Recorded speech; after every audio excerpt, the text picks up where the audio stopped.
Sir, good to see you. कैसे हो आप?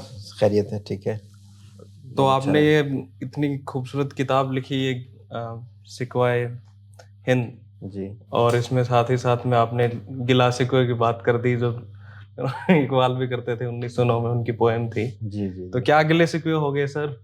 नहीं नहीं, एक्चुअली इनका इकबाल के साथ वैसे कोई ताल्लुकात नहीं है हम्म। सीधे तौर पे।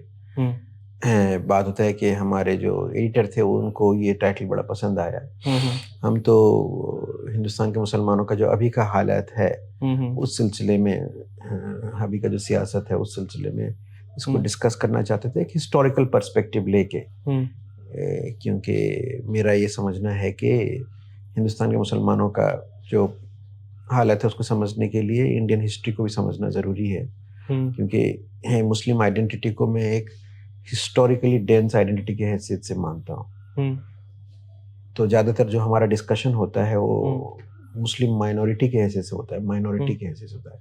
लेकिन मुसलमान उस तरीके का माइनॉरिटी नहीं है जैसा पारसीज लोग हैं या जैन हैं या बुद्धिस्ट हैं या सिख हैं। क्योंकि एक मुसलमानों का एक लंबा सा इतिहास रहा है यहाँ पर। तो वो उसको समझना बहुत ज़रूरी है, उस कॉन्टेक्स्ट को ला के अभी का डिस्कशन करना ज़रूरी है। तो यही हमारा कोशिश था इस किताब में। और हम्म। तो हम लोग अभी उसी के बारे में। सर, काफी रेफरेंसेस हैं इस बुक में, जी और जी। सबसे ज्यादा मार्टिन लूथर किंग है, हम्म बी आर अम्बेडकर है, और हम्म सर सैयद है। और तीनों अपने आप में पायनियर रहे हैं। और कहीं पे आप जब स्टार्टिंग बुक का इंट्रोडक्शन है उसमें भी जो स्टार्ट में लिखते हैं, तो इंडियन मुस्लिम्स को कंपेयर करते हैं साउथ अफ्रीकन ब्लैक्स के साथ में, हम्म और यूनाइटेड स्टेट्स में जो हुआ हम्म। उनके साथ में। तो ये जो सर तीनों कैरेक्टर जो आपने, जिनके रेफरेंसेस आपने जो डाले हैं, इन तीनों में से आपको सबसे पसंदीदा कौन है, और फिर किस तरीके से आप इनको कनेक्ट करके देख रहे हैं? देखिए, उसका एक वजह है। हम्म। बात होता है कि एक माहौल बना हुआ है जिसमें ये समझा जाता है कि मुसलमानों की हालत बुरी से बुरी हो रही है। हम्म। क्योंकि इंडिया का पॉलिटिक्स बदल रहा है, इसमें बहुत सारे वायलेंस हो रहे हैं, लिंचिंग हो रहे हैं, बुलडोजर जस्टिस हो रहे हैं, वगैरह वगैरह। मंदिर मस्जिद का सवाल हर दिन उठ रहा है। हम्म। अभी तो औरंगजेब का सवाल भी उठ गया, वगैरह वगैरह। तो इसमें हम्म। दंगा फसाद हो रहा है, वगैरह वगैरह। तो इस तरीके से तो जब हालत ख़राब है तो मैं ये सवाल पूछा कि जब मुसलमानों का हालत अभी ख़राब है और ये जब ज़्यादा ख़राब होगा, कितना ख़राब हो सकता है? हम्म। क्या दुनिया में ये पहला कौम होगा जिसका हालत इतना ख़राब है हम्म। या हो रहा है? या कोई दूसरा कौम के साथ भी इस तरीके से बर्ताव हुआ है, और वो दूसरा कौम किस तरीके से उसके साथ डील किया है और लड़ाई किया है, और अपने आप को बचाने के लिए, अपने डिग्निटी को, राइट्स को बचाने के लिए।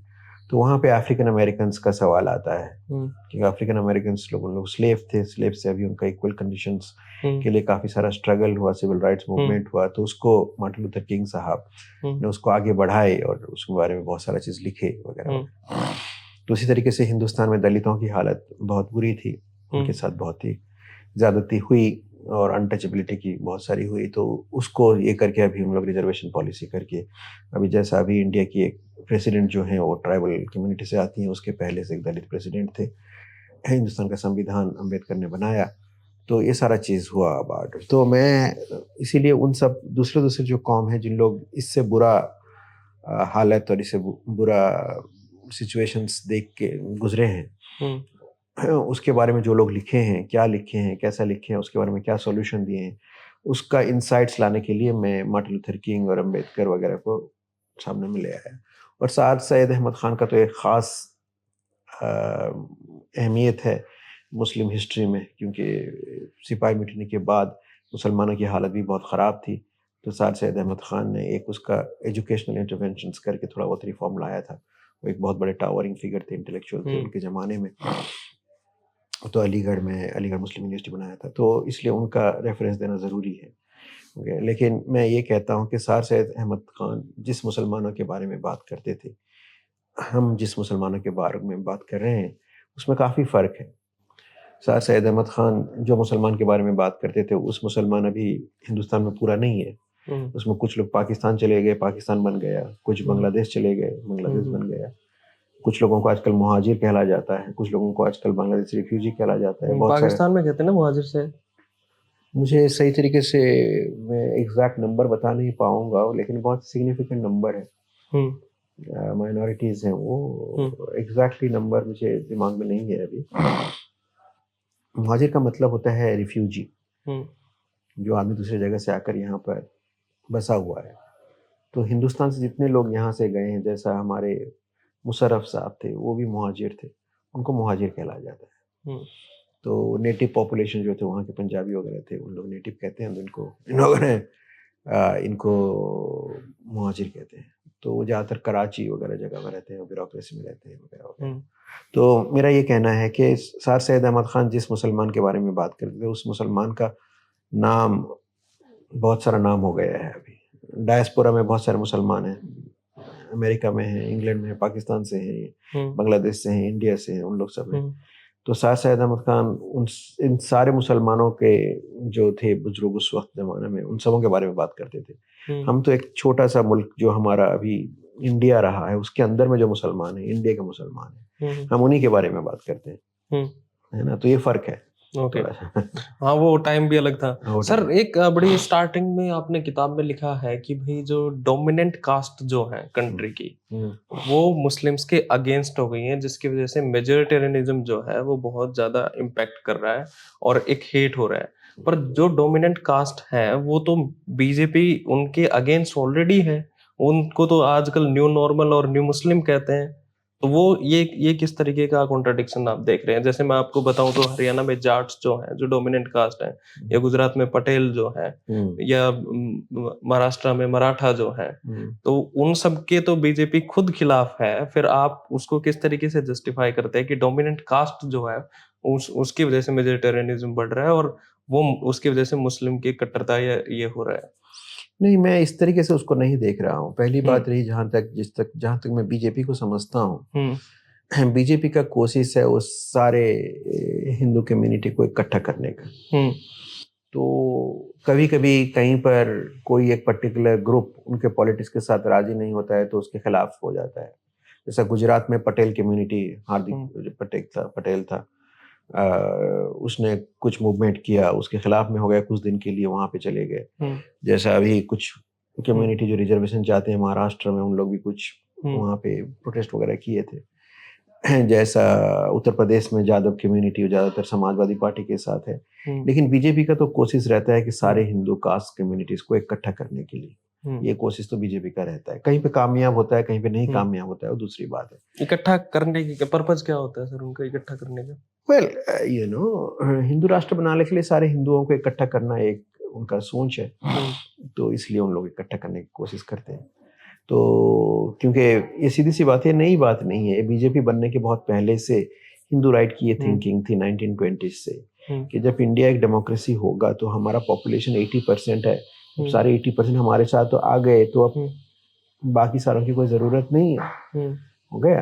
तो इसलिए उनकी कोशिश रहती है कि हिंदू सोसाइटी कास्ट पे डिवाइडेड है, तो उसमें मसला हो जाता है, कभी इस कास्ट का उस कास्ट के साथ मसला होता है, उस बात का। तो ये बहुत सारा प्रॉब्लम करता है। कभी कभी राइवल कास्ट होते हैं, हर जगह पे होते हैं, हर स्टेट्स में होते हैं। जैसा आपने हरियाणा में नाम बताया, एक कास्ट दूसरे कास्ट के साथ नहीं होता है। तो ये सारा बात है। मेरा जो पर्सपेक्टिव है वो थोड़ा अलग है इससे। मेरा कहना ये है कि इंडिया का जो सारा मसला होता है उसको हिंदू मुस्लिम पॉइंट ऑफ व्यू से देखा जाता है। और अभी ये बताया जा रहा है कि, और ये सोच है कि हिंदू लोग और मुस्लिम लोग जो एक सब इस्तेमाल किया जाता है, पोलराइजेशन हो जाता है। सोसाइटी हमारा पोलराइज्ड है, हिंदू अलग है, मुसलमान अलग है, वगैरह वगैरह। तो मैं ये कहता हूँ कि इसको हिंदू मुसलमान के तरीके से जब आप देखेंगे तो सही हकीकत क्या है वो बात आपको पता समझ नहीं सकेंगे। हकीकत के लिए, क्योंकि हिंदू सोसाइटी को समझने के लिए आपको कास्ट को समझना जरूरी है। तो दो चीज हमको देखना समझना बहुत जरूरी। एक है कंजर्वेटिज्म, हिंदू कंजर्वेटिज्म, और दूसरा होता है हिंदू मेजोरिटेरियनिज्म। ये दो अलग अलग चीज है। एक आदमी कंजर्वेटिव हो सकता है, उसका वैल्यू सिस्टम हो सकता है, वो कोई मुसलमान के साथ खाना नहीं खाएगा, या उसके साथ उसके लड़की का शादी करना नहीं चाहेगा, या उसका अपना कस्टम्स ट्रेडिशंस को बचाएगा, वो कंजर्वेटिव हिंदू होता है। इसका मतलब ये नहीं है कि उसका लिंचिंग कर देगा, या उसको मारेगा पीटेगा, या उसके साथ एक ही सोसाइटी में नहीं रहेगा, ऐसा नहीं होता है। तो कुछ लोग कंजर्वेटिव होते हैं। ऐसा मुसलमान भी बहुत कंजर्वेटिव होते हैं कि वो तो मेरा ये कहना है कि जो हिंदुस्तान में जो सेकुलर पॉलिटिक्स का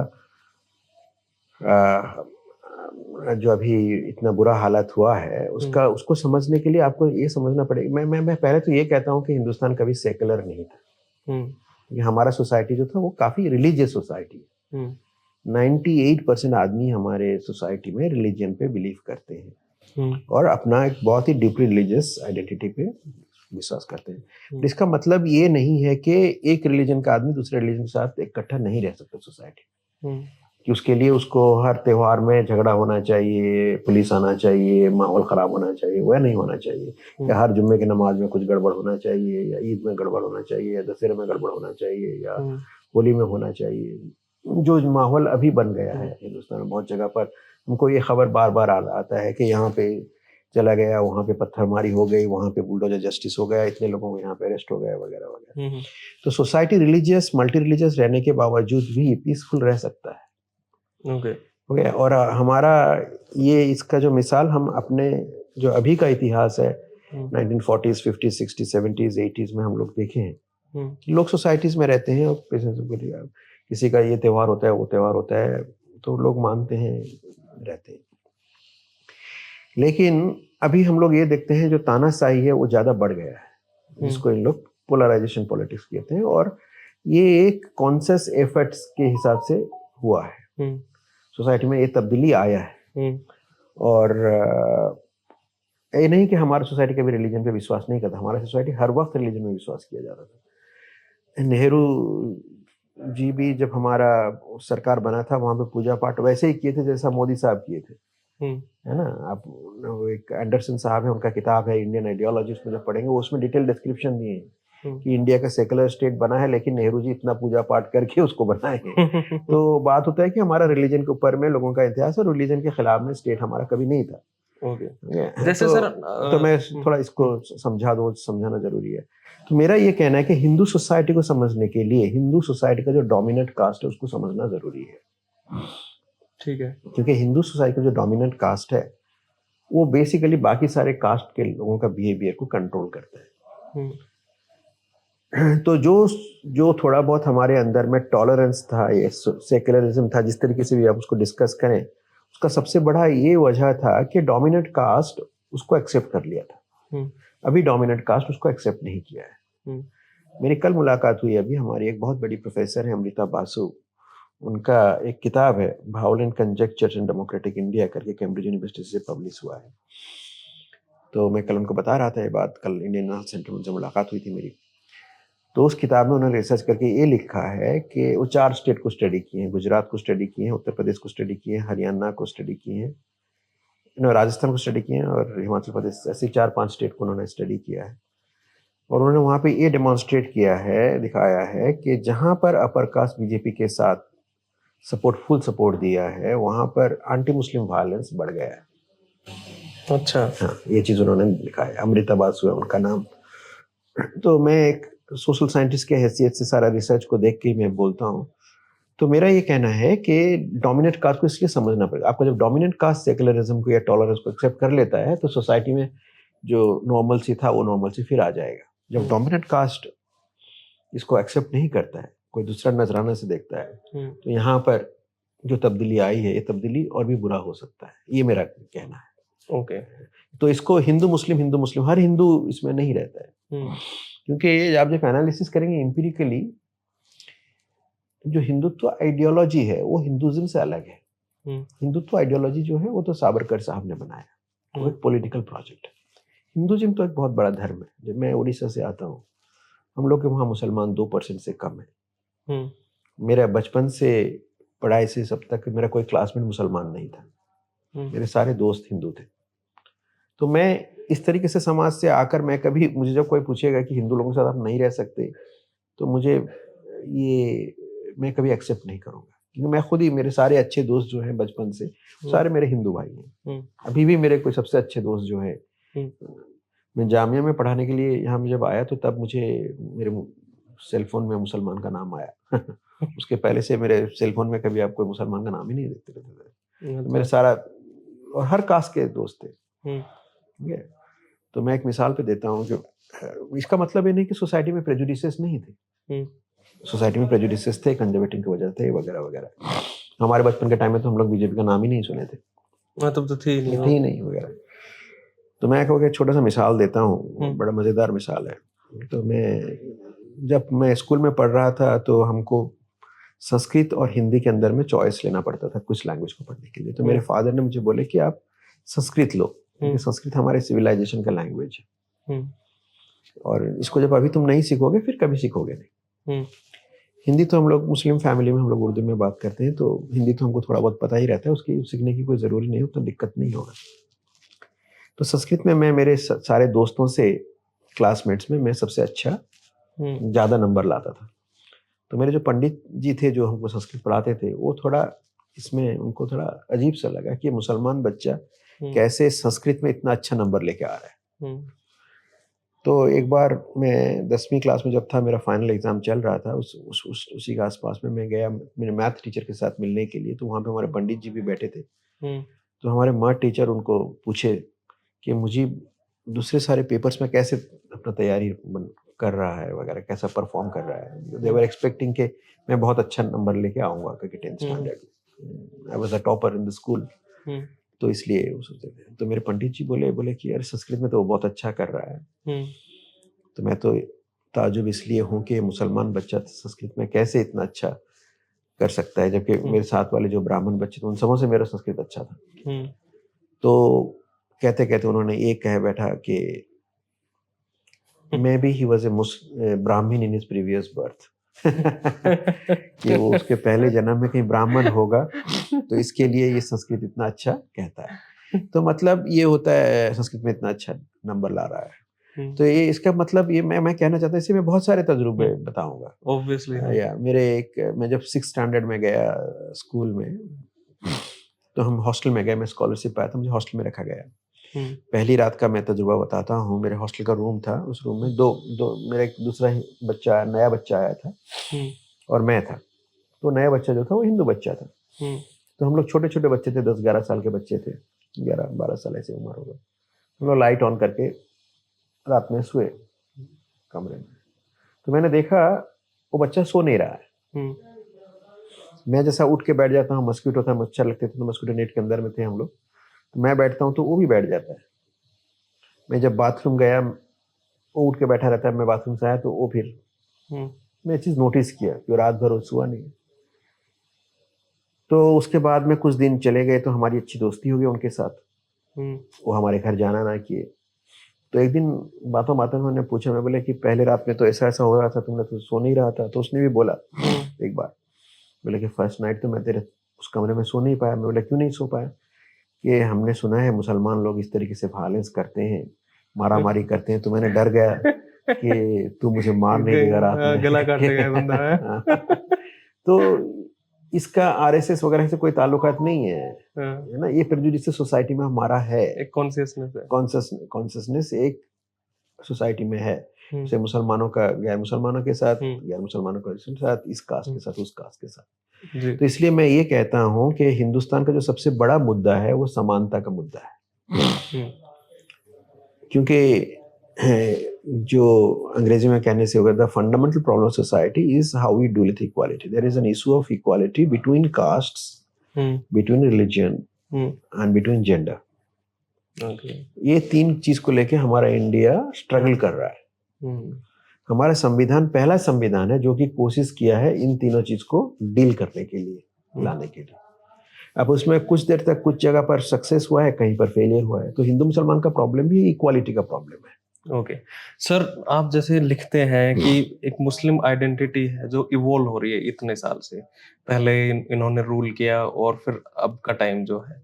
और उसमें आप एक जगह लिखते हैं कि भई रिलीजियस माइनॉरिटी और बाबर की संतान या औरंगज़ेब की औलाद, ये क्या चीज़ है? ये क्या परसेप्शन है ये? मैं यही बताना चाहता हूँ क्योंकि हुँ, हमारा जो इंटेलेक्चुअल डिस्कोर्स होता है, वो हुँ, सारा माइनॉरिटी राइट्स के ऊपर में होता है। हुँ, बाहर की जगह में जिस वक़्त हमारे प्राइम मिनिस्टर जाते हैं, उनको कोई सवाल पूछता है मुसलमानों के बारे में, वो from the point of view of minority rights. Hmm, क्योंकि लिबरल डेमोक्रेसी में एक समझा गया है कि हुँ, माइनॉरिटीज़ का हक है, वो हक इक्वल है और वो एक लेजिटिमेट राइट्स है। हुँ, ठीक है? मैजॉरिटेरियनिज़्म कभी माइनॉरिटी राइट्स को मानता नहीं है। वेजिटेरियनिज्म कहता है कि हम बहुत अच्छे हैं, हम आपको राइट्स की कोई मांगने की जरूरत नहीं है, हम ऐसे ही बहुत अच्छे हैं, अच्छा। इतने अच्छे हैं कि आपका हम हर वक्त भलाई करेंगे, तो आप क्यों चिल्लाते रहते हैं, है ना? तो इसीलिए उन लोग क्या माइनॉरिटी, देखिए कभी कभी लोग कुछ होते हैं जो कि पॉलिटिक्स में देखेंगे, स्पोक्समैन वो बोलेंगे माइनॉरिटिज्म क्या लगा रखा है माइनॉरिटिज्म के बारे में वगैरह। तो सवाल होता है कि माइनॉरिटीज का मतलब ये नहीं है खाली रिलीजियस माइनॉरिटीज होता है, लिंग्विस्टिक माइनॉरिटीज भी होता है।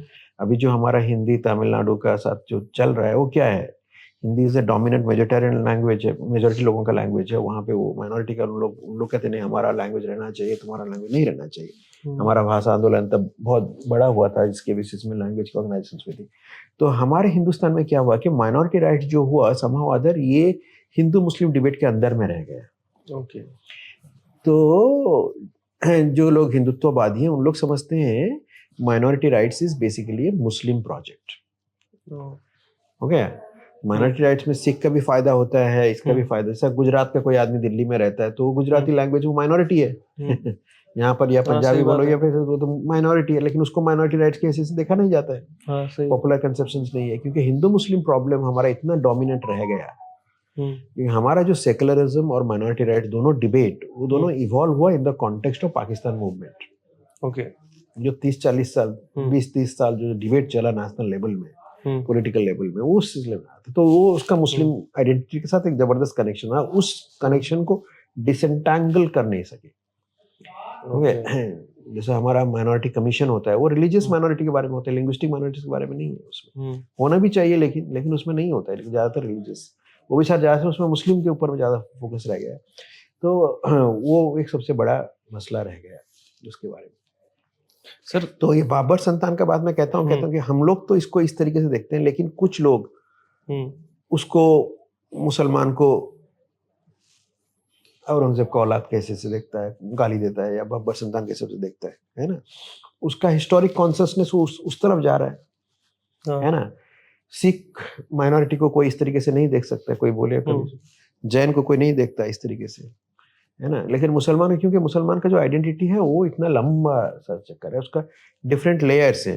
अब कोई किसी को पकड़ कर बैठा हुआ है, जैसा एक अंधा को 7 अंधे हैं, उनको आप हाथी के सामने खड़ा कर दोगे, उसको जिसको जो पकड़ा, कोई उसके इसको पकड़ा तो कान को पकड़ा तो बोलेगा पंखी की तरह हाथी है, वो इस तरीके से। तो मुस्लिम आइडेंटिटी का वो जो प्रॉब्लम है, उसको ना मुसलमान लोग कैसे डील करें समझ सकते हैं, ना गैर मुसलमान लोग समझ सकते हैं। अच्छा, आइडिया ऑफ माइनॉरिटी जो राइट्स है वो हमारा 1947 के बाद ही शुरू हुआ कॉन्स्टिट्यूशन के अंदर में, 1950 के कॉन्स्टिट्यूशन में ऑफिशियली लेजिटिमेटली माइनॉरिटी राइट्स उसके अंदर में आया, क्योंकि कॉन्स्टिट्यूशन में वो आया तो इसलिए कम्युनिटी को माइनॉरिटी के साथ आइडेंटिटी किया गया। Okay, until 1857 it was a ruling elites था, है ना?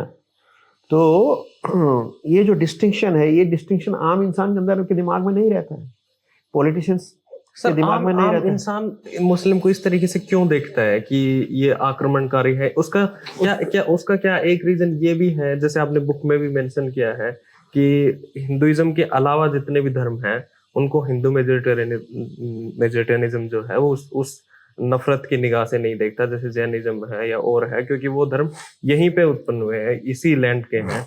क्या ये भी एक इशू है कि ये जो इस्लाम जो धर्म है वो यहाँ का नहीं है बल्कि दूसरी जगह का है, इसलिए लोग इस चीज को अपना ही नहीं पा रहे, नहीं, बाहर का, या ये वो तो एक मानते हैं? कैंपेन का वजह है।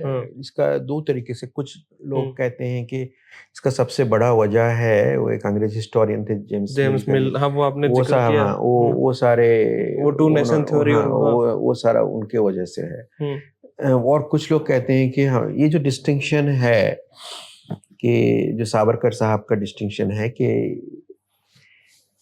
मुसलमान और क्रिश्चियन ये कभी हिंदुस्तान को प्यार नहीं कर सकते, क्योंकि इनका जो ओरिजिनल रिलीजन है वो वहां पे पैदा हुआ है। Okay, India can not be a sacred land for Muslims and Hindus, क्योंकि हिंदू और मुसलमान मुस्लिम्स एंड क्रिश्चियंस, बाकी सारा जो रिलीजन है वो सारे यहीं पे पैदा हुए हैं। So this is also there sacred, सिखों के भी यही सैक्रेड लैंड है, बुद्धिस्ट के भी यही सैक्रेड लैंड है वगैरह। नाउ द सवाल ये उठता है कि क्या सचमुच हर हिंदू देश को इतना प्यार करता है? जब इतना प्यार करता है तो सब लोग अमेरिका जाते हैं, फिर अमेरिका का सिटीजनशिप ले लेते हैं, उनके बच्चे अमेरिका का पताका को सैल्यूट करते रहते हैं, ये भी सच्चाई है। है ना? नहीं, मुसलमान का बच्चा जब क्रिकेट खेल में ताली मार दिया तो लोगों के अंदर में आग फैल जाती है, बोलते हैं कितना गद्दार निकला ये बंदा कि पाकिस्तान को ताली मार दिया, है ना? कहते हैं ना, नहीं कहते, इसमें झगड़े भी होते हैं, मारपीट भी हो जाती है, हो गए। लेकिन यहाँ पर बच्चा आईआईटी में पढ़ा, आईआईएम में पढ़ा, उसके बाद अमेरिका गया, वहाँ जाके अमेरिका का सिटीजनशिप ले लिया और वहाँ पे अमेरिका के पताका को सैल्यूट कर रहा है। वो तो अमेरिकन ड्रीम है ना सर। हाँ, वो इंग्लैंड में कर रहा है, वो सब जगह कर रहा है, कनाडा में कर रहा है, हर जगह कर रहा है। अभी जो सारे लोग हमारे इलीगल माइग्रेंट्स लोग पकड़े पड़े थे, किस लिए गए थे? तो वही सिटीजनशिप लेने के लिए गए थे सारे लोग, वहाँ पे ग्रीन कार्ड लेके बैठे थे। दिल में तकलीफ हो जाती है, ग्रीन कार्ड मिल जाता है तो कितना खुशी लगता है लोगों के अंदर में। क्या सचमुच, क्या उन सबों का रिलीजियन क्या है? आप देखिए, जब हिंदू लोग सारा इतना देश को प्यार करते हैं तो फिर देश को छोड़ क्यों चले जाते हैं? है ना? वो तो सब में है सर, हाँ, नॉट हिंदू, सब अक्रॉस द मैं रिलीजन। दूसरी बात कहता हूँ, हमने 20-25 साल से ये बात सुना है कि हिंदुस्तान में कुछ अमीर लोग इतने हैं जो कि हिंदुस्तान में बहुत पैसा कमाकर स्विस बैंक में डाले, स्विस बैंक में। तो सरकार के बाद सरकार आई है, कैंपेन में ये मसला हुआ है, लेकिन उसका लिस्ट हम किसी को पता नहीं है। कभी कभी 2-4 नाम आते हैं, रामदेव को पता होगा सर, जिसको भी हो तो वो आता है ना? नहीं है। तो मैं ये जानना चाहता हूँ कि वो जो स्विस बैंक में जो लिस्ट है, जो लोग हैं, उसमें कितने मुसलमान हैं? मैं दावा के साथ कह सकता हूँ एक भी मुसलमान नहीं होगा उसमें। नहीं सर, ये पता नहीं है नहीं, तब भी 90% हिंदू ही होंगे उसमें, या दूसरे कोई रिलीजन के होंगे। जब वो हिंदुस्तान से इतना प्यार करते हैं तो पैसा बना के वहां क्यों छुपाएं? मेरा ये कहना है कि जैसा हमारे क्या नाम था जो विजय मल्ल्या साहब, या वो हमारे जो साहब क्यों कर रहे हो आप उनको? ये जो सारे लोग हैं, इन लोग सब भी हिंदू लोग हैं। बात ये होता है कि देश को प्यार करना नहीं करना उसका रिलीजन के साथ कोई ताल्लुकात नहीं है। कुछ लोग प्यार करेंगे, कुछ लोग नहीं प्यार करेंगे, गद्दार निकलेंगे। ये हर कौम में है। बहुत सारे अच्छे मुसलमान हैं जो कि इस देश को बहुत प्यार किया, इस देश के लिए बहुत सारा काम भी किया। एपीजे कलाम का नाम आप ले सकते हैं, है ना? हर एरियाज और वॉक्स ऑफ लाइफ में बहुत सारे लोग हैं जो कि बहुत सारा काम किया है और किया है। तो इसका तो मेरा ये कहना है कि ऐसा कोई नहीं है, वो एक इंसान का कैरेक्टर होता है ना? चरित्र होता है। वो कहाँ पे कोई आदमी ऑनेस्ट बनता है, कमिटेड बनता है, नेशनलिस्ट बनता है, देश को प्यार करता है, देश के लिए कुर्बान करने के लिए तैयार होता है। कोई आदमी गद्दार निकलता है, दौलत बनाता है, धोखा देता है, चला जाता है, है ना सर? एक तो अभी जो इंडिया में इतना सारा करप्शन चलता है, हर जगह में आप देखेंगे इतना सारा करप्शन, उसके ऊपर में मूवमेंट भी हुआ, हमारा अन्ना मूवमेंट हुआ वगैरह वगैरह। क्या हर जगह अभी कर्नाटक में सरकार था बीजेपी का, 50% या कुछ 40% कुछ कमीशन के बारे में बात करती थी। क्या मुसलमान करता था वो सब काम? जो आदमी देश को प्यार करता है वो सब ये सब काम करेगा? नहीं करेगा। तो बात ये होता है कि इसको धर्म के साथ जोड़कर हम लोग इस प्रॉब्लम का सही डायग्नोसिस नहीं कर पा रहे, है ना? अब इतना सारा कर्नाटक का सरकार तो गया क्योंकि इतना सारा लंबा चौड़ा करप्शन किया था, इसके लिए किया गया तो नहीं गया था। तो वो सरकार में कितने मुसलमान थे, कितने मिनिस्टर मुसलमान थे? कोई नहीं था मुसलमान उसमें।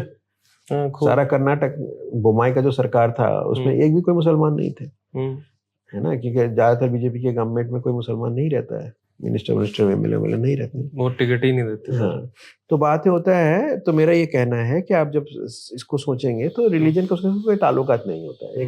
एक इंसान शरीफ होता है, एक इंसान बदमाश होता है या गद्दार होता है, जो भी कहें उसको, तो उसका रिलीजन के साथ कोई ताल्लुकात नहीं थे। लेकिन साबरकर साहब ये कहना चाहे कि नहीं, रिलीजन का ताल्लुकात है। हर मुसलमान गद्दार है और हर हिंदू पैट्रियट है, जिसका कोई इंपीरिकल एविडेंस हमारे पास नहीं है। तो इसके लिए इतनी एनालिसिस की जरूरत नहीं है। हर दिन आप अखबार में देखेंगे। अभी तो हमारा 2 दिन की बात है, दिल्ली हाई कोर्ट के कितने बड़े जज, उनके घर से करोड़ों रुपए आए हैं। क्या वो मुसलमान है? वो मुसलमान है, जले हुए नोट से। मैंने तो अभी फोटो देखी आज अखबार में। नहीं, मैं कहता हूँ क्या वो मुसलमान है? बोलिए। नहीं, मुसलमान तो नहीं है वो। हाँ, तो मेरा यही कहना है। तो जब वो हिंदू थे तो इतना बड़ा पैसा, इतना बड़ा गद्दारी क्यों किया देश का? जज कोई आदमी, कोई बिजनेसमैन कर रहा है, समझ सकता है थोड़ा बहुत आदमी। एक हाईकोर्ट का जज जो कि संविधान का नाम पकड़कर लिया और इस तरीके का काम कर रहा है ना? हाँ, तो सेमफुल तो है ही सर, ऐसे नहीं ना? तो ऐसे पैसे तो हम लोग बहुत जगह पर देखे, बहुत मिनिस्टर के घर में देखे, बहुत जगह इन्वेस्टिगेशन हमारे मोदी सरकार आने के बाद में बहुत जगह पर ईडी वगैरह जाकर हम देखें, करोड़ों करोड़ों पैसे। ममता बनर्जी का मेंबर कैबिनेट तो फ्लैट के अंदर में पैसे निकले, और हर जगह पर निकलते रहते हैं, वो सारे मुसलमान हैं। पर सर ये बात तो पता है कि एक है इन सारी बातों कि इनको ये बोलने से वोट मिलते हैं किसी सरकार को, नहीं नहीं, वो उनका वो है सोच बात। है। मेरा मेरा हम्म ये कहना है कि हम्म वो उनके अंदर में एक सोच है हम्म कि ऐसा करने से वोट मिलता है। हकीकत में हम्म। मिलता है नहीं मिलता या है वो दूसरी अपने बात आप है। को इकट्ठा करके वोट हाँ, लेते क्योंकि हैं, या वो एक देखो प्रोपेगेंडा है बीजेपी के जो। सक्सेस के पीछे हम्म एक सबसे बड़ा वजह ये है कि हम्म उसको चैलेंज करने के लिए जो अपोजिशन पॉलिटिकल पार्टी होता है हम्म वो उतना तेज नहीं है। हम्म। इन लोग उससे ज्यादा तेज है। लेट्स रिकॉग्नाइज तेज में का क्या इनका मतलब सर? स्ट्रैटेजी, इनका कमिटमेंट, इनका कैंपेन स्टाइल, ये सारा बहुत काम करता है। आप देखिए, आप हरियाणा से आते हैं, हम्म हरियाणा का इलेक्शन सब तो कहते थे कि बीजेपी जा रहा है जा रहा है, लेकिन हम्म देखो नतीजा कुछ अलग हम्म निकल गया। हम्म क्योंकि इन लोग एक बीजेपी के साथ पर्टिकुलरली मोदी साहब का जो इलेक्शन स्ट्रैटेजी है, उन लोग लास्ट बॉल तक जैसा मैच चलता है, इन लोग लास्ट बॉल तक लगे रहते हैं कि इलेक्शन कैसे जीते। ओके वो जो कमिटमेंट है उनका उनका दूसरे पॉलिटिकल पार्टी से ज्यादा है। ओके। उसके लिए जो भी खर्च करना पड़ेगा, जैसा भी हम्म स्ट्रैटेजी करना पड़ेगा, हम्म। वो उन लोग करते हैं। ये बात ठीक को है। आपको मानना पड़ेगा। मैं एक हम्म पॉलिटिकल साइंटिस्ट के हैसियत से मैं दावे के साथ कह सकता हूँ कि the hunger for power of BJP is far greater than any other political party. Okay, and their commitment to campaign and discipline and the passion and the investment that they do is much. अब आप देखिए, गुजरात का state का election था, prime minister साहब तो गुजरात से आते हैं, प्राइम मिनिस्टर है, उनका तो बहुत सारा रिस्पॉन्सिबिलिटी है। तब भी उन्होंने वहां पर 3 महीना कैंपेन किया जाकर, 3 महीना तक Narendra Modi went there to campaign. Rahul Gandhi वहां एक दिन के लिए गए। तो वो आप सोचिए। तो मेरा ये कहना है कि बीजेपी के सक्सेस के पीछे अपोजिशन का उतना बड़ा जो जिस तरीके से बीजेपी को चैलेंज करना चाहिए वो कर नहीं पा रहा है, और सर इनके अंदर में इकट्ठा भी नहीं है। वो दूसरी सारा मसला है। जहां पे भी कैंपेन करते हैं इन लोग, मैं ऐसा बहुत सारा इंपेरिकल डाटा दे सकता हूँ, देयर इज नो मैच। तो लोग वही देखता है, लोगों के पास जिस तरीके से वही देखता है कि ये आदमी बार बार आ रहा है तो इसी को दो वोट, हाँ है ये ना, भी है, ये ये भी भी है। है। अब यहीं पे देखो, आप सरकार को डिफीट करने के लिए बीजेपी कितना सारा आप उनके मेथड पे क्वेश्चन कर सकते हैं। आप कह सकते हैं ये सही नहीं कर रहा है, उसको जेल में डाल दिया, गलत किया, ये किया वो किया, वो दूसरी बात है मेथड। लेकिन कमिटमेंट है कि बॉस इसको निकालना है, हमको इसको खत्म करना है, वो कमिटमेंट तो है। उसमें उस पार्टी के आदमी को भी लाके अंदर करो, वही आप पार्टी के करप्शन कहलाता है, उसी के 5 मिनिस्टर को लाके अपने पार्टी में ज्वाइन कराओ, उसके एमएलए को लेकर आओ, वगैरह वगैरह, वो सारा तोड़ मोड़। तो वो जो हंगर है, वो जो स्ट्रैटेजी है, वो स्ट्रैटेजी कोई दूसरा पॉलिटिकल पार्टी के पास नहीं है। सर जैसे आप कांग्रेस की बात करते हो बुक में, तो कांग्रेस तो लिखते नहीं, सेकुलर पार्टीज के नाम से है इस तरीके से। तो ये जो सेकुलर पार्टी है जिसको सबसे करीबी माना जाता है मुस्लिम्स में, जो और जितनी पार्टीज है मतलब इंडिया लेवल के ऊपर में, उसमें आप एक ये भी लिखते हो कि भाई इलेक्ट्रोल लाइबिलिटीज हो चुके हैं मुस्लिम्स उनके लिए, और दूसरा एक्सप्लॉयटेशन भी करती है, वो अब उतनी टिकटे भी नहीं देती। लाइबिलिटीज मुस्लिम नहीं हुआ है, उन लोग देखते ये हैं। आप लिखते हो secular political parties sees Muslims as electoral liabilities. या दैट्स राइट, वो देखते हैं। दो फर्क है।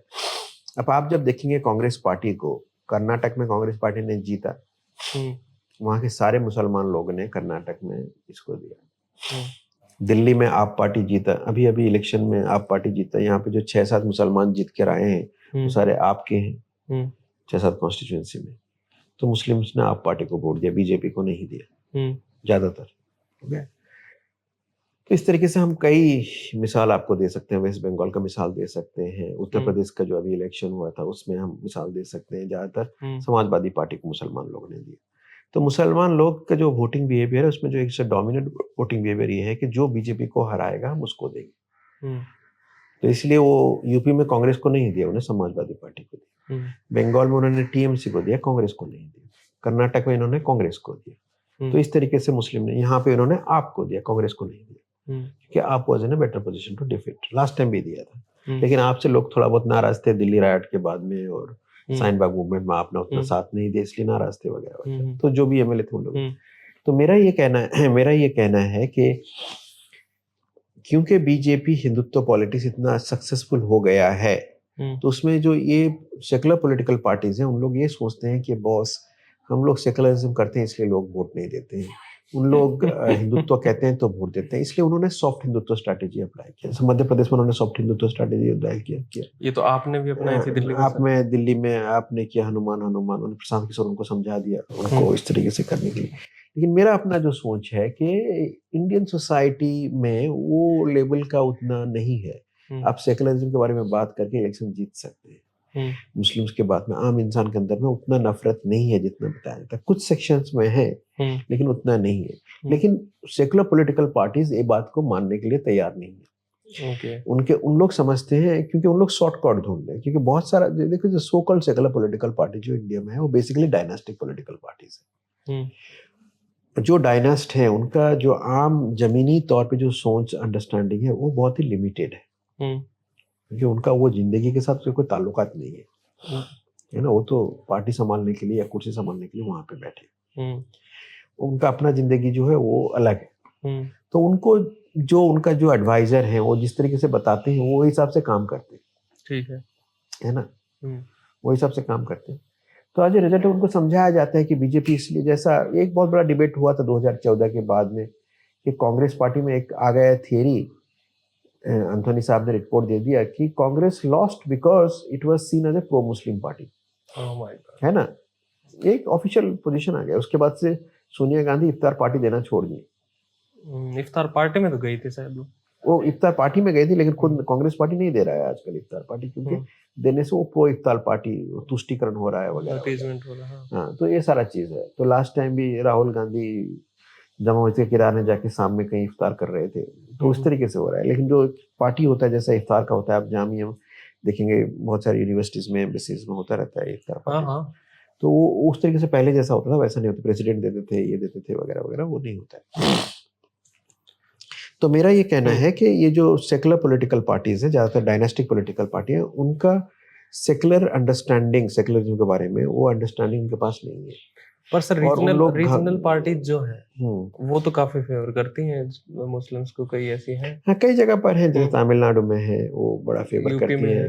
हमारे कलकत्ता वाली जो मैडम है ममता बनर्जी है, वो ओपनली मुस्लिम, और उसमें कोई लोग नाराज नहीं होते हैं। सर सबसे बड़ा ग्रीवियंस और एस्पिरेशन क्या लगता है आपको मुस्लिम का आज? मुस्लिम का जो सबसे बड़ा ग्रीवेंस है, देखिए मुस्लिम कम्युनिटी के खिलाफ में वायलेंस बढ़ गया है। तो एक सेफ्टी सिक्योरिटी या कुछ वायलेंस बहुत बढ़ गया है। वो वायलेंस जो है वो आम इंसान के अंदर में तो वायलेंस कभी कभी होता था, ये स्टेट वायलेंस हो गया है।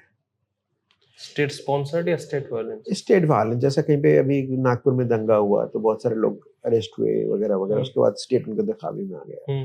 जैसा संबल का बात हुआ या बहरीच का बात हुआ, वहाँ पे भी इस तरीके से वायलेंस, स्टेट वायलेंस थोड़ा बढ़ गया है। क्योंकि जब गवर्नमेंट की तरफ से एक आता है स्टेटमेंट, मिनिस्टर्स वगैरह की तरफ से, जो कि कम्युनल स्टेटमेंट होता है, तो उसमें स्टेट में जो काम करते हैं उन लोग भी उसी तरीके से सोचना शुरू करते हैं, है ना। तो सबसे बड़ा प्रॉब्लम जो मुस्लिम कम्युनिटीज का है वो वायलेंस है। जो थियोरेटिकल प्रॉब्लम है, जो कॉन्स्टिट्यूशनल प्रॉब्लम है, वो है हमारा कि इक्वल कंडीशंस। बात होता है कि मुसलमान यही चाहता है कि वो गैर मुसलमानों के साथ बराबर में रहे। ओके, जब वो नौकरी जाता है उसे मुझसे नहीं मत निकाला जाए क्योंकि वो मुसलमान है, ठीक है, या उसे नौकरी। तो मेरा ये कहना है कि वो इक्वल कंडीशंस जो है, जो कि हमारा कॉन्स्टिट्यूशन देता है, जब सोसाइटी में डिस्क्रिमिनेशन बढ़ जाता है तो ये जो इक्वालिटी कंडीशंस होता है वो वहाँ पे खत्म हो जाता है, डिस्क्रिमिनेशन करना शुरू हो जाता है। तो ये वायलेंस को कैसे डील किया जाए, तो that is possible only when the state adopts an equality. कोई ये नहीं कहता है कि कोई मुसलमान क्राइम किया है, कोई मुसलमान ये नहीं कहता है वो क्राइम किया तो छोड़ दो, मुसलमान है ना। तो एक परसेप्शन बन गया जैसा बुलडोजर जस्टिस में कि खास तौर पे मुसलमान लोगों का घर ही तोड़ा गया, जैसा हमारा नूह में वायलेंस हुआ। जिस दिन नूह में वायलेंस हुआ उसी दिन शाम में गुड़गांव में एक मस्जिद था, उसको तोड़ा गया, जलाया गया। उसमें कुछ 4-5 लोगों को अरेस्ट भी किया गया। ज्यादातर हिंदू भाई थे जिसमें इन्वॉल्व थे, एक्टिविस्ट थे इन्वॉल्व थे। उनके ऊपर क्या बुलडोजर जस्टिस हुआ? नहीं हुआ। लेकिन नूह में जो मुसलमान थे उनके ऊपर में बुलडोजर जस्टिस हुआ। हो गया। तो उस बुलडोजर जस्टिस में 1-2 जगह अगर ऐसे हिंदू मुसलमान सब इकट्ठे रहते हैं, 1-2 घर मुसलमान हिंदुओं का भी टूट गया, लेकिन ज्यादातर जो अटैक हुआ वो मुसलमानों के ऊपर में हुआ। हो गया। तो उसमें लोगों के अंदर में नाराजगी है। ओके सर, एक मुस्लिम्स के जो लीडर्स हैं, जो मुस्लिम कम्युनिटी की का देखभाल करें या उनकी जो ग्रीवेंसेस है उनको सॉल्व करे, कौन लगता है आज के दिन आपको? देखो ऐसा कोई मुस्लिम लीडर्स नहीं होते हैं, नहीं, मतलब होते तो हैं सर। या यू सी हर कम्युनिटी में लीडर्स होते हैं, हर हम्म कम्युनिटीज में लीडर्स होते हैं। हम्म हो गया। एक पैन इंडिया लेवल पे। पैन इंडिया लेवल में लीडरशिप बनना मुश्किल है। हिंदुओं का कौन पैन इंडियन लीडर है? कोई एक पैन इंडियन लीडर लेवल है में। सर, हाँ, अब मानते तो हैं ही, वो है ना है वो अलग बात है। हाँ। पैन इंडिया नहीं लेवल नहीं, पे मेरा हिंदूज ये का। कहना है पैन इंडियन लेवल में लीडर बनने के लिए एक प्लेटफॉर्म चाहिए, एक ऑर्गेनाइजेशन चाहिए। हम्म जैसे आप कहेंगे कि मोदी साहब इंडिया के हिंदू के लीडर हम्म है ना, या योगी साहब है, कोई भी किसी का नाम आप दे सकते हैं। हम्म बात होता है कि उसके लिए ऑर्गेनाइजेशन चाहिए। मुसलमानों का वैसा कोई ऑर्गेनाइजेशन नहीं है यहाँ पर नेशनल पर लेवल सर में। उस माइंडसेट का भी तो आदमी चाहिए, ऑर्गेनाइजेशन तो बाद में चाहिए, कि कोई है नहीं उस तरीके का। नहीं नहीं नहीं नहीं, बात होता है आदमी बनता हम्म है ना। जो है उनमें आपको से मैं कौन लगता बताता है हूँ, सर? इंडिया में एक जैसा इंडिया में सबसे बड़े पहले नेशनलिस्ट लीडर थे, गांधी जी थे। हम्म गांधी जी को बनाने में कांग्रेस पार्टी का भी बहुत बड़ा हाथ था, क्योंकि हम्म कांग्रेस पार्टी का प्लेटफॉर्म उनको मिला, तो इसलिए गांधी जी ने इंडिया के इतने बड़े anti British anti colonial face movement के फेस बने। हम्म तो उसी तरीके से नेशनल लेवल में वैसा कोई ऑर्गेनाइजेशन नहीं है। हम्म लेकिन मुस्लिम पॉलिटिशियंस या लीडर्स तो हर जगह में है, बहुत हम्म जगह, हर स्टेट में आप देखेंगे कोई ना कोई है। हम्म कहीं पर ज्यादा विजिबल है, कहीं पे क्या कम है। वो मुस्लिम्स को ज्यादा डैमेज नहीं कर रहे, रादर देन उनको? नहीं, कोई डैमेज नहीं करते, ये सब तो हम्म डिस्कशंस की बात है। हम्म बात ये होता है कि हर कम्युनिटीज में हर तरीके के लोग रहते हैं, हिंदू हम्म कम्युनिटीज में भी हैं, मुसलमान हम्म कम्युनिटीज में। हम लोग ये हम्म सोचते हैं कि ये कम्युनिटी के लोग हैं, जैसा हम आपको बताते हैं कि जैसा बहुत ही विजिबल फेस है मुस्लिम कम्युनिटीज के अंदर में असदुद्दीन ओवैसी साहब। हम्म वो हर जगह पर हर मुद्दे पर उनको बोला जाता है, बुलाया जाता है बोलने के लिए, लेकिन उनका पार्टी बहुत छोटा सा है, वो एक ही मेंबर ऑफ पार्लियामेंट है। एक तो है, पर उनके भी उनकी विजिबिलिटी है। विजिबिलिटी भी है, पर उनके आप। सुनो सुनो, मेरा मेरा कहना है, अब देखिए असम में हमारे बदरुद्दीन अजमल है, हम्म उनका पार्टी असदुद्दीन पार्टी से बहुत बड़ा है ना। उनके कभी 6-7 मेंबर ऑफ पार्लियामेंट रहते थे वगैरह वगैरह।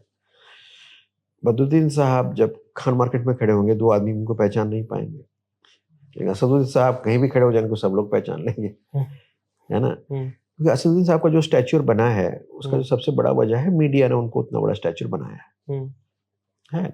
हाँ, ये सच है, वो भी बैरिस्टर हैं, बहुत अच्छा कहते हैं मुस्लिम मुद्दे के बारे में। आप एग्री करें ना एग्री करें वो दूसरी बात है, लेकिन वो कहते हैं वगैरह वगैरह। लेकिन इसका मतलब नहीं है कि मुसलमान लोग उनको वोट देते हैं। उनके भी 2 कैंडिडेट यहाँ पे खड़े हुए थे दिल्ली इलेक्शन में, वो जीत नहीं पाए, ठीक है, लेकिन विजिबिलिटी तो है उनकी।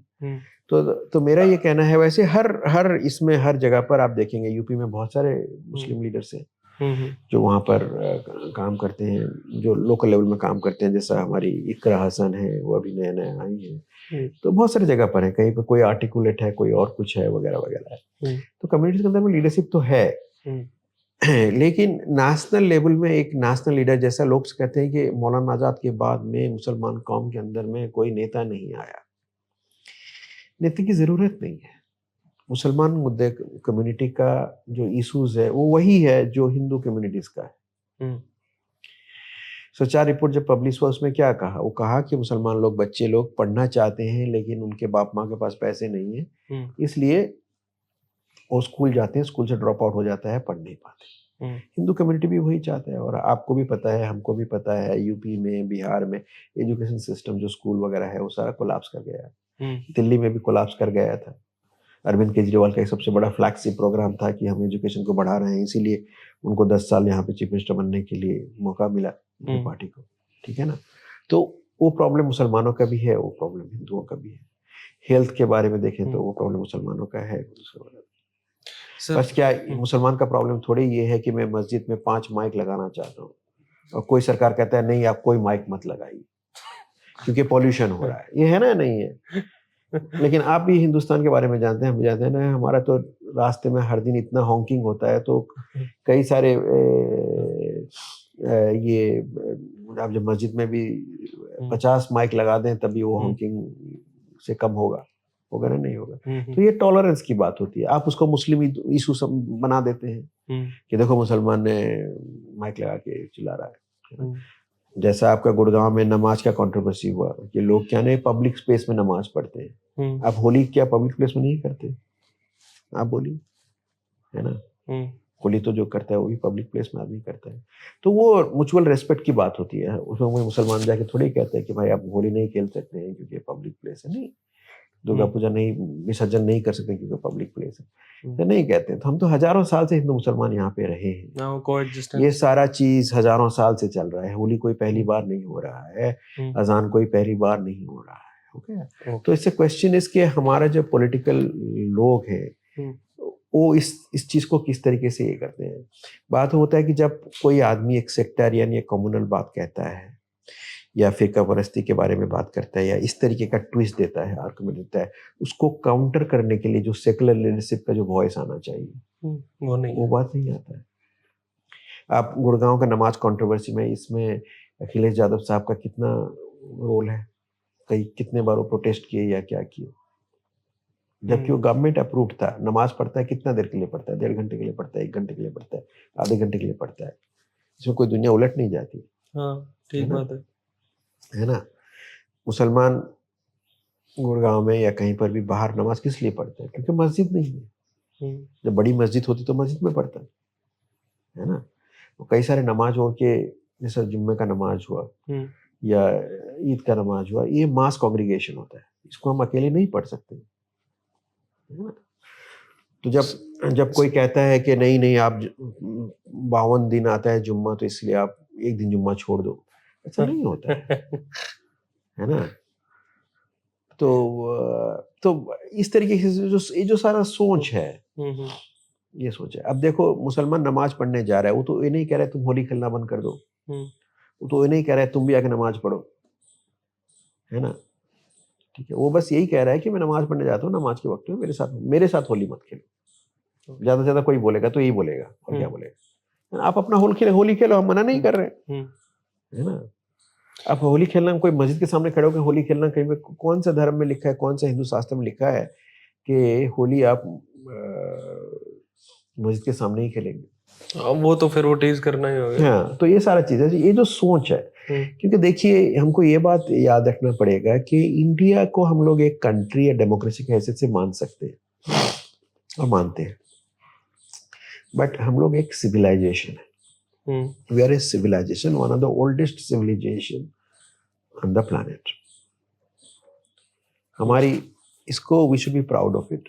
और इसमें बहुत सारी चीज है जो कि हम लोग दुनिया के सामने एक मिसाल के तौर पे रख सकते हैं, है ना? जी। अभी एक इंडिया की बच्ची सुनीता विलियम्स स्पेस गई, we are all proud of it. लेकिन वो बच्ची हिंदुस्तान से भी जा सकती है, लेकिन इंडिया में you will come across के हजारों जगह हैं जहां पर women are not safe in the evening. Even Delhi में भी 8 बजे के बाद में भी लड़की अपने हिसाब से जाना तक तकलीफ की बात है। We have bigger problems. हमारे साथ जो सबसे बड़ा प्रॉब्लम ये है कि हमारे अंदर में एक नेशनल लेवल में एक लीडरशिप की क्राइसिस है, जिसका एक इमेजिनेशन नहीं है कि इस देश को किस तरीके से आगे लिया जा सकता है। और इस देश को आगे लेने के लिए हिंदू मुसलमान सबको इकट्ठा जाना पड़ेगा। सोशल यूनिटी की बहुत जरूरी है। ओके, क्योंकि Muslim community is a significant community. इसकी पॉपुलेशन 200 मिलियन से ज्यादा है, जो कि फ्रांस और इंग्लैंड की पॉपुलेशन से ज्यादा है मिलाकर। ओके, तो इन सबको साथ लगेगा। Social unity is a very very important political issue. और इस देश को बनाने के लिए गांधी जी जो करते थे, गांधी जी क्या करते थे कि एक सर्वधर्म सभा करते थे। वो नहीं कहते थे कि रिलीजन बुरा है, सब religion good. Idea is to tell that all religions are equal. When you say all religions equal, so Muslim can also offer Friday prayer and Hindu can also play Holi. Okay, that is what it is about. Okay. अभी देखो Congress party में लोग जब चिल्लाते रहते हैं तो इन लोग। सर मेरे को एक सवाल पूछने दो ना प्लीज। मैं वेट कर रहा हूँ इसका। ये आपने लिखा है रेफरेंस WEBDU बॉयज का, और इसमें डबल कॉन्शियसनेस की आपने बात करी है, और इसमें आपने कहा है कि भाई it is a peculiar sensation, this double consciousness, this sense of always looking at oneself through the eyes of others, of measuring one's soul by the tape of a word that looks on in amused contempt and pity. इसको आप कैसे देखते हो देखिए हिंदुस्तान के मुस्लिम की डुबोई नज़र से? साहब, देखिए हम्म डुबोई साहब तो अफ्रीकन अमेरिकन के कॉन्टेक्स्ट में लिखे थे। हम्म क्या होता है जब एक सोसाइटी बहुत पोलराइज्ड हो जाता है, हम्म जब आइडेंटिटी डिस्कोर्स बहुत ही इंटेंस रहता है, हम्म कुछ स्टेरियोटाइप्स बन जाते हैं। मैं अपने आप को एक प्रोफेसर के हैसियत से, टीचर के हैसियत से देखता हूँ, हम्म लेकिन कोई मुझे देखता है बाबर का संतान आ गया है ना, औरंगजेब का औलाद आ गया, है ना, तो मसला होता है। शाहरुख खान अपने आप को एक्टर में देखेगा, वो एक्टिंग में है, वो तो बाबर का संतान आ गया, है ना, तो वो मसला होता है। डबल कॉन्शियसनेस यही होता है कि हम लोग अपने आप को एक ही पर्सपेक्टिव में देखते हैं, सोसाइटी हमको दूसरे तरफ देता है। डबल कॉन्शियस में क्या होता है कि तुम फिर कोशिश करते हो कि सोसाइटी जो ये कॉन्शियस में देखता है, जैसा मैं क्रिकेट देख रहा हूँ, जब मैं ताली मार दिया पाकिस्तान को, कोई अच्छा बॉलिंग कर दिया, लेकिन दूसरा होता है गद्दार है ना, वो दूसरे तरीके से देखता है। तो डबल कॉन्शियसनेस यही चीज होता है कि तुम्हारा अपना पर्सपेक्टिव है एक सोसाइटी के। आप हैं, आप अपने आप को एक पॉडकास्ट के हैसियत से देखते हैं कि मैं एक आर्टिस्ट हूँ, मैं एक प्रोफेशनल हूँ, मैं इस तरीके से काम करता हूँ, लेकिन मैं देखता हूँ अरे सही तो कोई आ गया यहाँ से बंदा, है ना, वो डबल कॉन्शियसनेस होता है। तो अफ्रीकन अमेरिकन के लिए वो मसला था बेचारे, वो किस तरीके से उसको डील करें। तो अभी मुसलमानों के लिए भी वही मसला आ गया है कि बॉस मैं, मेरे साथ ये डील होता है वगैरह वगैरह, ये चीज है, वो theoretical ways of looking at life about it. तो उसमें फिर मसला हो जाता है, क्योंकि आप खुद जो बनना चाहते हो, जिस तरीके से बनना चाहते हो, जिस तरीके से ऑपरेट करना चाहते हो, उस स्ट्रैटेजी में गड़बड़ा दूसरा चीज हो जाता है। ओके, एक यू वांट टू आस्क एक जैसे एक ये परसेप्शन बनता है, जैसे आपने सर सैयद अहमद खान की बात की कि जो मुस्लिम्स में जो रिफॉर्म्स मूवमेंट हुए, मतलब सर सैयद अहमद खान के बाद में कोई ना मेजर रिफॉर्म मूवमेंट नहीं हुआ, बल्कि हिंदुइज्म में कई रिफॉर्म मूवमेंट हुए जिसकी वजह से ये प्रोग्रेसिव हो गया, और जो इस्लाम है वो एक तरीके से ऑर्थोडॉक्स या कंजर्वेटिव हो गया। और आज हम देखते हैं कि एजुकेशन या लिटरेसी रेट कम है, या फिर मतलब हम मार्केट में देखते हैं कि बिजनेस है वहाँ पे मुस्लिम्स का इन्वॉल्वमेंट कम है, तो वो ये ट्रेस करते हैं कि मतलब रिफॉर्म मूवमेंट कम है। तो आप उसको कैसे देखते हैं, और एक ये मतलब ये क्यों नहीं हो पाया, अगर ये सही है तो? नहीं, रिफॉर्म मूवमेंट के लिए वजह नहीं है एक्चुअली, यू नो, बात होता है कि Islam is a very old religion, हो गया 15 साल का पुराना रिलीजन है, और इसमें बहुत सारा थियोलॉजिकल डिबेट है, और उसमें बहुत सारे सेक्ट्स भी पैदा हो गए हैं, सिया हैं, सुन्नी हैं, अहमदिया हैं, वगैरह वगैरह। तो रिफॉर्म ऑफ व्हाट? यहाँ पे तो कोई स्टेट पॉलिसी नहीं है कि आप बुर्का पहनो या नहीं पहनो, यहाँ तो सबको फ्रीडम है इंडिया में। जैसा ईरान में आपका एक उनका पॉलिसी बना दिया कि आपको बुर्का पहनना जरूरी है, तो वहाँ पे मसला होता है। यहाँ पे तो ऐसा कोई मसला नहीं है, आपका चॉइस है। कुछ लोग हैं जो कि बचपन में बुर्का पहनते हैं, फिर बाद में नहीं पहनते हैं। कुछ लोग कभी नहीं पहनते थे, पहनना शुरू करते हैं। आई थिंक दो choices should be given to people. किसी को शौक है पहनना तो पहनो, किसी को नहीं पहनना नहीं पहनो। हमको टाई पहन के घूमना है, घूमते हैं हम लोग। जब किसी को नहीं पहनना है नहीं पहनो, किसी को धोती कुर्ता पहनना है पहनो, है ना। So I think that is what liberal atmosphere is all about. Problem जो मुस्लिम कम्युनिटी का है वो प्राइमरीली फाइनेंशियल है।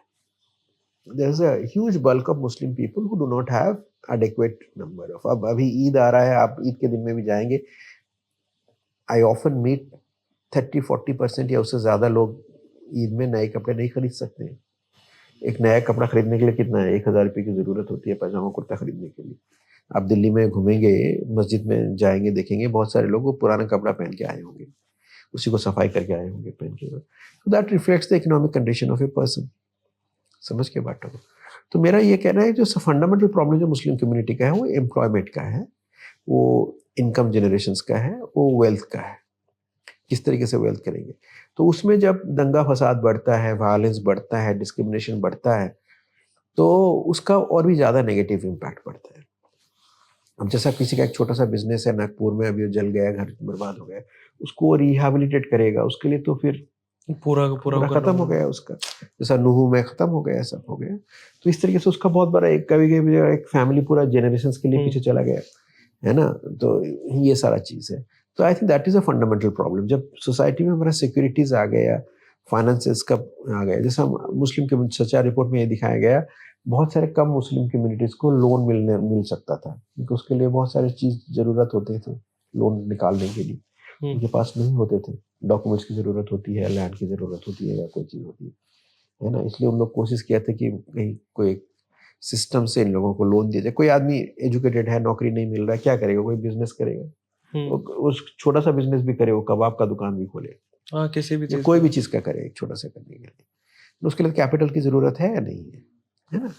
तो ये सारा मसला है। I think the central problem is economical for the Muslim community and social peace जो है, जो हिंदुस्तान में बरकरार था, बहुत अच्छा था, जो कि चंद सालों के अंदर में इसकी हालत थोड़ा ख़राब हुआ है बहुत जगह पर। और एंड इट्स वेरी नेसेसरी, मेरा जो कहना है कि social unity and social peace is very important for the any nation to progress. Hindustan आगे निकलने के लिए ये बहुत बड़ी बात होती है। और अभी तो देखो हालत, दुनिया का हालत बदल रहा है, जैसे हमारे ट्रम्प साहब सबको भगा रहे हैं वहाँ से।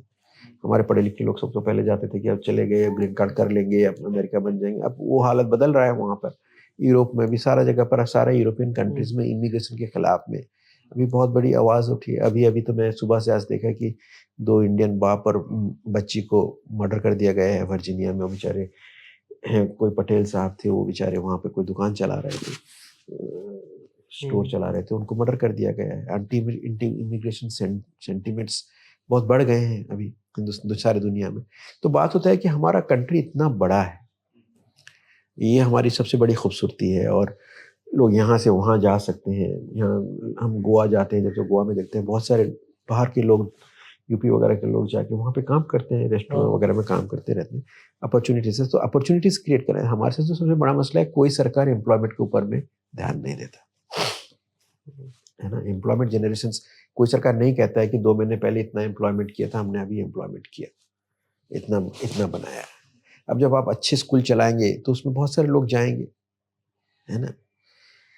स्कूल जब अच्छा बनाए, उसमें बच्चे लोग पढ़े वगैरह-वगैरह। अब हिंदुस्तान में एक स्टैंडर्ड प्रैक्टिस हो गया है, हर बच्चे, प्राइवेट स्कूल अच्छे से चलता है, गवर्नमेंट स्कूल अच्छे से नहीं चलता हाँ, वो तो है ही सर। है ना? नहीं है, हर जगह पर। लेकिन वो जो आदमी चलाता है, वो क्या हिंदुस्तान के बाहर का आदमी नहीं है, वो भी इंडियन है। वही आदमी गवर्नमेंट स्कूल में काम करता है तो सही से नहीं काम करता है, वही आदमी जो प्राइवेट स्कूल में काम करता है तो बहुत अच्छा काम करता है। वजह क्या है उसका? हाँ, वो तो सर हमारा सिस्टम ही ऐसा बना हुआ है नहीं, नहीं, शुरू सिस्टम से। नहीं, ये तो एटीट्यूड की प्रॉब्लम है। हाँ, एटीट्यूड भी है, या वो तो है ही। क्योंकि यहाँ पे पेमेंट अच्छा होता है तो आदमी काम करता है, वहाँ पेमेंट खराब होता है तो आदमी काम नहीं करता है। नहीं, पेमेंट तो यहाँ पे सरकारी टीचर अपॉइंटमेंट का सही तो से, अच्छा होता है सर। हाँ, हाँ, तो मेरा वही कहना है ना, तो वहाँ पे तो वहाँ पे तो इस तरीके से आप जब वहाँ पे ये सवाल उठाएँगे कि तो ये बंदा तो पढ़ाता नहीं है इस स्कूल में, तो ये तो हिंदू है, तो क्या ये देश को प्यार करता है? नहीं करता है, देश को प्यार नहीं करता है, इसलिए नहीं पढ़ाता है सही से। स्कूल का टीचर जाता नहीं है, स्कूल क्यों नहीं जाता है? हिंदू है, स्कूल का नौकरी मिला है, जा नहीं क्यों नहीं रहा है? तो इसका मतलब क्या देश को प्यार नहीं करता है ना? तो आप ये सवाल तो उठाते नहीं हैं हम लोग। हाँ, ऐसे ये सवाल तो थोड़े उठाते हैं, वहाँ पे तो पैट्रियटिज़्म का सवाल नहीं होता है। जब वो हाँ। मुसलमान होता है तो बोला, "वो मुसलमान है तो देश को प्यार नहीं करता इसलिए नहीं जाता है।" ऐसा भी कह सकता है कोई, है ना? तो ये सारा जो डिस्कोर्स है, जो सबसे बड़ा वजह जो है मेरे सोच में, कि हमारा एक अच्छा नेशनल लेवल में, हर लेवल में लीडरशिप का बहुत बड़ा खामिया है। और ये जो डायनास्टिक पॉलिटिकल पार्टीज़ आए हैं, इनका कोई ज़्यादा विज़न नहीं है, इन लोगों का, कि देश को कैसे लें, क्या करें, किस ये सर तरीके से खुद करें, ही नहीं संभल पा रहे, कुछ तो समझ नहीं पाते। दूसरों को तो काट एज़ ए निकालेंगे। रिज़ल्ट ऑफ व्हिच उसका सारा एक क्युमुलेटिव इम्पैक्ट हुँ, सोसाइटी में पड़ रहा है। और उसमें कोई उस डिस्कोर्स को औरंगज़ेब के कब्र की तरफ ले रहा है, कोई होली की तरफ ले रहा है, कोई कुछ कर रहा है, तो उसमें बस सब लोग उलझे हुए हैं, जब है ना? औरंगज़ेब मैटर कर रहा है, बताओ इस नहीं, टाइम वो में? क क मेरा ये कहना है, मतलब सब लोग उलझे हुए हैं, जो हुँ, सब्सटेंटिव इश्यूज़ है, हुँ, वो हमारे अंदर, हाँ, हुँ। हमारे अंदर वो उतना पब्लिक डिस्कोर्स नहीं हो पा रहा है, वो एक सबसे ओके, बड़ा। एक और है, जैसे हम हिंदू राष्ट्र की बात करते हैं, लास्ट क्वेश्चन है। लास्ट में हाँ। हाँ, जैसे हिंदू राष्ट्र की बात करते हैं तो जो नेशन होता है वो एक कम्युनिटी होती है that is defined by like horizontal comradeship, जहाँ पे लोग इक्वल होते हैं। जी। और जब when we like associate a term like nation with a particular religion, तो वो कितना नेशन बन जाता है उस सेंस में कि वो नेशन रह भी जाता है या नहीं रह जाता है फिर, हाँ, you see the question is this, या फिर ये टर्म अपने आप में ही पैराडॉक्सिकल है या कॉन्ट्रडिक्ट। जी, नो, ये टर्म तो पैराडॉक्सिकल है। बात ये होता है कि India is a Hindu society, है ना। मैं इसीलिए कहा कि नेहरू के टाइम में भी हिंदू सोसाइटी था। We were never a secular society, we are always a religious society. ठीक है, आप ये कह सकते हैं उस वक्त कुंभ मेला में इतना पैसा खर्चा नहीं होता था, अभी ज्यादा हो रहा है, वो दूसरी बात है। लेकिन कुंभ मेला होता था, कोई मना नहीं किया था कुंभ मेला होने के लिए, है ना। ठीक है, तो बात होता है कि we were always a religious society. आप हर जगह दफ्तर जाएं, पूजा पाठ होता था, बिल्डिंग बना पूजा पाठ होता था, बस में बैठे तो पूजा पाठ हो गए, ड्राइवर के सामने पूजा, भगवान का मूर्ति है, चल रहा है, वगैरह वगैरह। तो we are always a religious society. Hindu Rashtra project का एक पॉलिटिकल कॉन्टेक्स्ट है। पॉलिटिकल कॉन्टेक्स्ट ये है कि कुछ लोगों के अंदर में ये था कि यहाँ पर अंग्रेज लोग आए, मुगल्स आए, वगैरह वगैरह देश को, तो इनको निकाल करके हम लोग अपना इतिहास को बनाकर एक नया कंट्री बनाएंगे हिंदू लोग को, ये एक सोच था। और कुछ लोग ये सोचते हैं कि अरे वो पाकिस्तान बन गया, ये बन गया, मुसलमान लोग हैं और इनका पॉपुलेशन बढ़ रहा है, तो इन लोग सारा को फिर बड़ा पाकिस्तान बना देंगे, कुछ करेंगे। तो वो घबराहट भी है लोगों के अंदर में, इमेजिनरी है लेकिन है लोगों के अंदर में। तो आप मना नहीं कर सकते किसके अंदर में क्या सोच है, हो गया।